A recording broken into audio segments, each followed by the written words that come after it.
Assalamualaikum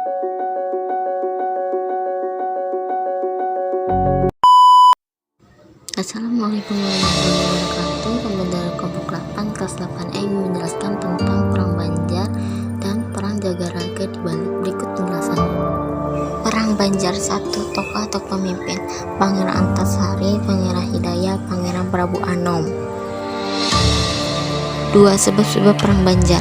1. Belanda mengangkat Sultan Tajik. 2. Belanda melakukan monopoli. 3. Belanda menguasai perkebunan dan pertambangan di Kalimantan Selatan. 4. Belanda melakukan eksploitasi kepada rakyat di Kesultanan Banjar. 5. Terjadinya konflik perebutan takhta Kesultanan Banjar karena intervensi Belanda. 3. Jalannya perang Banjar. Perang Banjar berawal ketika Belanda campur tangan dalam urusan penggantian raja di Kerajaan Banjarmasin. Belanda memberi dukungan kepada Pangeran Tamjidillah yang tidak disukai rakyat. Perlawanan dilakukan oleh Prabu Anom dan Pangeran Hidayat. Pada tahun 1859, Pangeran Antasari memimpin perlawanan setelah Prabu Anom ditangkap Belanda. Pasukan Pangeran Antasari dapat didesak. 4. Akhir perang Banjar. Perang Banjar berakhir pada tahun 1905 yang dengan kekalahan Pangeran Antasari dan Kesultanan Banjar lebih dari 6.000 jiwa. Sementara pihak Belanda kehilangan hingga 5.000 orang dan 2 kapal uap yang tenggelam. Perang Jagaraga di Bali.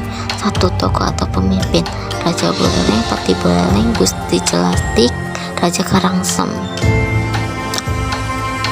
2. Sebab-sebab perang Jagaraga. 1. Belanda menolak adanya hukum tawan karang, yaitu hak dari Raja-Raja Bali untuk merampas semua kapal-kapal asing yang di wilayah sekitarnya. 2. Belanda menuntut agar seluruh kerajaan di Bali tunduk di bawah pimpinan Belanda. 3. Raja-raja menolak tuntutan Belanda. 3. Jalannya perang Jagaraga. Perang Jagaraga berawal ketika Belanda di Bali bersengketa tentang hak tawan karang. Hak tawan karang menyatakan bahwa setiap kapal yang akan mengisi daratan Bali menjadi hak penguasa di daerah tersebut. Pemerintah Belanda memprotes Raja Buleleng yang menyita 2 kapal milik Belanda. Raja Buleleng tidak menerima tuntutan Belanda untuk membalikan kedua kapalnya. Persengketa ini menyebabkan Belanda melakukan serangan terhadap Kerajaan Buleleng pada tahun 1846. Belanda berhasil menguasai Kerajaan Buleleng, sementara Raja Buleleng memiliki Jagaraga dibantu oleh Kerajaan Karangasem. 4. Akhir perang Jagaraga di Bali. Pada 1849 Belanda kembali mengirim ekspedisi militer di bawah pimpinan Mayor Jenderal Mencis. Mereka menyerang Karangasem pada 1906. Belanda menyerang Kerajaan Bandung. Raja dan rakyatnya melakukan perlawanan sampai titik darah penghabisan.